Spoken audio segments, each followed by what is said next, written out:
सबका साच एक जैसा। दरबार की कार्यवाही चल रही थी। सभी दरबारी एक ऐसे प्रश्न पर विचार कर रहे थे जो राजकाज चलाने की दृष्टि से बेहद अहम न था। सभी एक एक कर अपनी राय दे रहे थे। बादशाह दरबार में बैठे ये महसूस कर रहे थे कि सबकी राय अलग है। उन्हें आश्चर्य हुआ कि सभी एक एक जैसे क्यों नहीं सोचते। तब बादशाह अकबर ने बीरबल से पूछा, क्या तुम बता सकते हो कि लोगों की राय आपस में मिलती क्यों नहीं? सब अलग अलग क्यों सोचते हैं? हमेशा ऐसा नहीं होता बादशाह सलामत। बीरबल बोला, कुछ समस्याएं ऐसी होती हैं जिन पर सभी के विचार समान होते हैं। इसके बाद कुछ और काम निपटा कर दरबार की कार्यवाही समाप्त हो गई।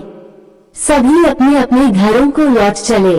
उसी शाम जब बीरबल और बादशाह अकबर बाग में टहल रहे थे तो बादशाह ने फिर वही राग छेड़ दिया और बीरबल से बहस करने लगे।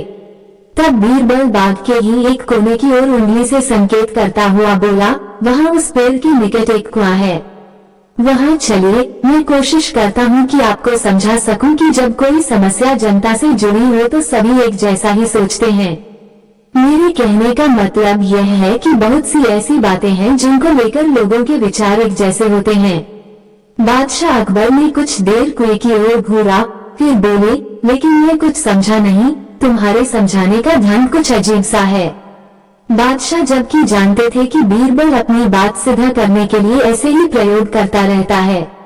सब समझ जाएंगे हुजूर। बीरबल बोला, आप शाही फरमान जारी कराएं कि नगर के हर घर से एक लोटा दूध लाकर बाग में स्थित इस कुएं में डाला जाए।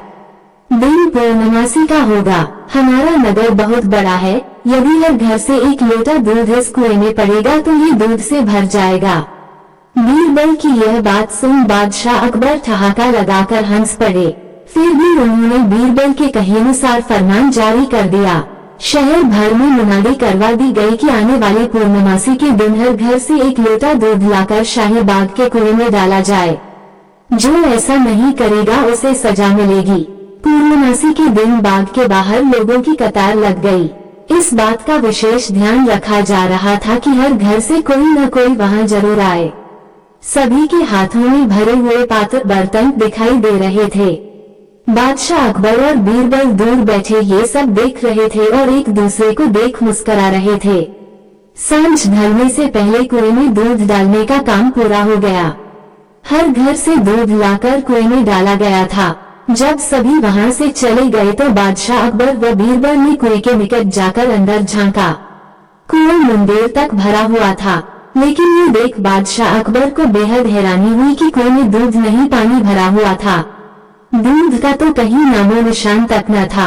हैरानी भरी निगाहों से बादशाह अकबर ने बीरबल की ओर देखते हुए पूछा, ऐसा क्यों हुआ? शाही फरमान तो कुएं में दूध डालने का जारी हुआ था, यह पानी कहाँ से आया? लोगों ने दूध क्यों नहीं डाला? बीरबल एक जोरदार ठहाका लगाता हुआ बोला, यही तो मैं सिद्ध करना चाहता था हुजूर। मैंने कहा था आपसे कि बहुत सी ऐसी बातें होती हैं जिस पर लोग एक जैसा सोचते हैं, और यह भी एक ऐसा ही मौका था। लोग कीमती दूध बर्बाद करने को तैयार न थे। वे जानते थे कि कुएं में दूध डालना व्यर्थ है, इससे उन्हें कुछ मिलने वाला नहीं था। इसलिए सोचकर कि किसी को क्या पता चलेगा, सभी पानी से भरे बर्तन ले आए और कुएं में उड़ेल दिए।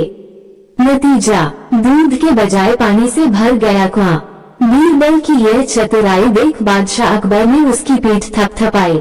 बीरबल ने सिद्ध कर दिखाया था कि कभी कभी लोग एक जैसा भी सोचते हैं।